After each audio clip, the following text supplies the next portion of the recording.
Bom, o Bruno, umas semanas atrás, falou para mim que ele se sentia mais confortável jogando em outra posição, mas que estaria à disposição sempre para ajudar no que eu precisasse. Mas, claro, tendo o Pedro disponível, optei por colocar o Bruno na posição que ele pediu, no caso, para que ele se sentia mais confortável. Mas sempre está na frente do interesse pessoal, o interesse da equipe, que a equipe precisa. E hoje eu, na minha cabeça, entendi que a equipe precisava do Bruno Henrique de 9, e assim foi. Ele se colocou à total disposição. Hoje precisamos disso, precisamos do sacrifício dos jogadores para poder ajudar o Flamengo, ajudar a equipe. Infelizmente não conseguimos a vitória e sempre vai cair a culpa nos jogadores de sempre, vão sempre os que estão fora eram os que deveriam ter jogado, isso é sempre assim no futebol, mas eu sempre sigo, como eu falo para vocês, a minha convicção do que eu acho que é melhor para a equipe. Felipe, boa noite. Gabriel Orfan, canal Paparazzo Rubro Negro e Revista Placar. Felipe, ainda falando sobre essa questão do ataque, o seu time cresceu muito de produção no segundo tempo, especialmente após as substituições. Você entrou com o Alaciano, no fim você acabou colocando o Juninho junto, e ambos tiveram uma boa atuação, ao menos do meu ponto de vista. Queria saber o quanto isso impacta na sua decisão de escolher o time para os próximos jogos, jogadores que entenderam que talvez fosse uma oportunidade de ouro para eles, e o Wallace, mesmo depois de toda a polêmica que teve recentemente, entrou muito bem, o Juninho, com pouca minutagem, também entrou muito bem, então o quanto isso influencia na sua decisão para as próximas partidas? Os jogadores, eles estão sempre tentando demonstrar para o treinador no campo, durante o jogo e durante os treinamentos, que eles estão à disposição, estão num bom nível para poder ajudar a equipe, né? Eu sempre tenho muita informação, eu vejo todos os treinos, eu vejo tudo o que eu acredito que os jogadores me passam de mensagem no campo, para depois eu poder tomar as melhores decisões. Sempre que um jogador entra e entra bem e a equipe melhora, ele se credencia sempre a poder ter mais minutos. Felipe, boa noite. Mauro Santana, do canal Mauro Santana. De que maneira trabalhar o time, já que daqui a 3 dias tem um jogo decisivo, importantíssimo, que vai ditar o destino do Flamengo na Copa Libertadores, para não deixar que essa derrota, da maneira como ela aconteceu, pela atuação da equipe, que isso não contamine o time diante do Racing em Avejaneda? Bom, você falou bem, temos que esquecer rápido, né, a derrota, corrigir os erros do que aconteceu. Realmente fizemos um primeiro tempo muito abaixo. Tecnicamente cometemos erros que não costumamos cometer. Demos inúmeras chances para o adversário poder ganhar terreno no campo. Isso nos levou a cada vez estar mais inseguros com a bola, e eles aproveitaram a oportunidade. Como eu falei, esquecer o mais rápido possível o que aconteceu hoje, corrigir os erros e pensar quarta-feira. Quarta-feira temos o jogo mais importante da temporada, mais importante do ano até agora, e não tenho dúvida que a ambição de todos, que todos queremos estar nessa final, estar em Lima, a nossa cabeça vai estar focada para esse jogo, e principalmente 4 dias de descanso nos dá a possibilidade de recuperar todo mundo fisicamente. Boa noite, Felipe, aqui, Sidão Marina, Litoral News. Tirando os confrontos diretos contra os times do rebaixamento, Fortaleza só tinha vencido Bragantino e Fluminense no Campeonato Brasileiro, hoje venceu o Flamengo. Era um jogo que o Flamengo poderia assumir a liderança. Queria te perguntar o peso dessa derrota, visando o Campeonato Brasileiro, mas principalmente quarta-feira. A gente viu hoje um Fortaleza com muita força no gramado, né, batalhando por cada bola. E os argentinos normalmente entram ainda mais potencializados dessa forma. Essa atuação te preocupa a quarta-feira e também para esse restante do Campeonato Brasileiro?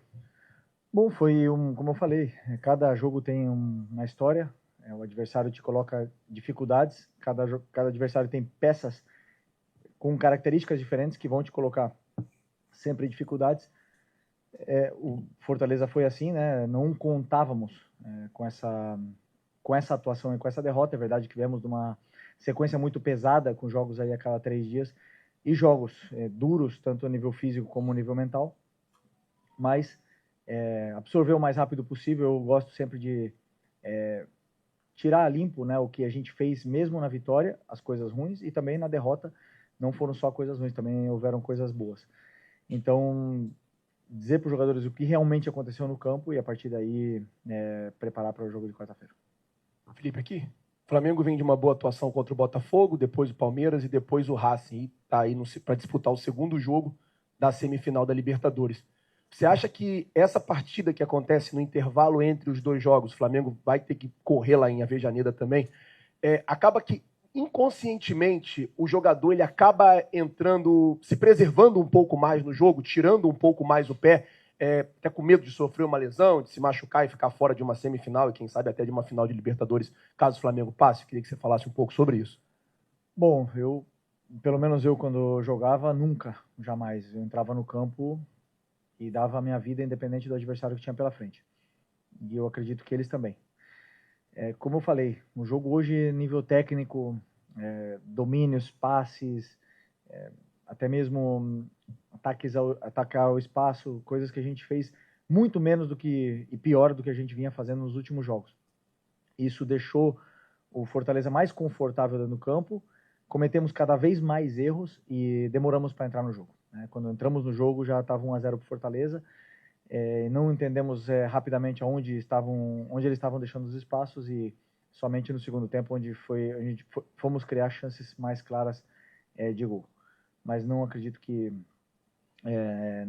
tenha sido por não colocar o pé, como você fala, senão simplesmente pelo contexto do jogo que aconteceu hoje. Felipe, aqui, ó. Luiz Eduardo Gomes, TVC Esporte Clube, prazer estar falando com você. Você comentou, depois do jogo contra o Racing, depois do primeiro jogo, que esse contra o Fortaleza era o mais importante do ano. Você repete a mesma coisa, né? Falando agora sobre o próximo jogo pela competição continental.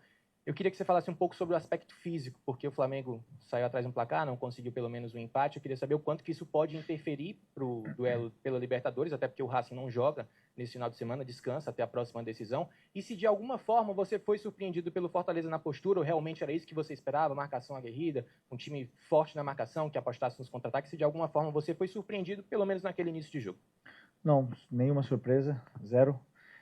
Um treinador com as ideias muito claras, estava muito evidente o que ia acontecer no jogo e sabíamos que íamos ter dificuldade para poder entrar nesse bloco do Fortaleza e que eles iam apostar sempre na transição, que já foi assim contra o Cruzeiro, né, com o Breno Lopes e hoje Barreiro, né, Barreiro o atacante. Então sabíamos bem dessa dupla de ataque e dos contra-ataques que eles iam nos proporcionar. Por outro lado, a parte física, viemos de 3 jogos em 6 dias, afeta um pouco, mas agora para quarta-feira temos 4 dias, e isso aí nos permite recuperar os jogadores fisicamente. Felipe, boa noite. Rafael Felipe, Rádio Pitaguari. Aqui. Okay. Queria fazer uma pergunta, projetando o jogo de quarta-feira, né, tendo em vista que o Bruno Henrique não rendeu muito bem hoje. Se você projeta tirar um homem de referência, jogar com algum falso 9, ou projeta um ataque, já que deve haver espaços no jogo, deve ser um jogo de que o Racing vai fazer muita pressão no Flamengo e pode acontecer espaços em transição, jogar em velocidade. Muito obrigado. Bom, ainda temos que preparar o jogo, temos que estudar bem o que aconteceu no último jogo, que a gente acha que pode acontecer no próximo jogo. O Racing é um time que joga praticamente da mesma forma sempre, isso nos dá certas pistas, mas o time só defino mais perto do jogo, assim, quando a gente tiver o plano de jogo montado. Felipe, Leandro Pacatuba em Foco. Felipe, visando um pouco também essa questão do desgaste, né? Todo mundo pensava que você poderia vir com um time alternativo, poupando algumas peças que para a gente é o time titular do Flamengo para enfrentar o Racing. Contando também com esse desgaste de viagem, Rio de Janeiro, Fortaleza, Argentina, que vai ser praticamente assim. O que te motivou a trazer algumas peças titulares hoje da equipe do Flamengo para esse jogo do Fortaleza, que na teoria, não foi bem assim, mas na teoria seria um jogo mais fácil? Bom, primeiro que o time que entrou no campo hoje é o time que eu acreditava que era o melhor para ganhar do Fortaleza. E tenho que pensar, na minha opinião, simplesmente em ganhar do Fortaleza, era o que eu tinha na minha mente. E eram jogadores que estavam bem recuperados, estavam frescos, estavam em um bom momento para poder vencer, tendo em conta tudo o que aconteceu nos últimos 3 jogos antes desse jogo do Fortaleza. Infelizmente não vencemos e sempre vai entrar na questão poupar, não poupar, se poupa está errado, se não poupa está errado. Então, como eu falo sempre, sigo as minhas convicções e vocês, claro, estão aí para criticar ou para elogiar.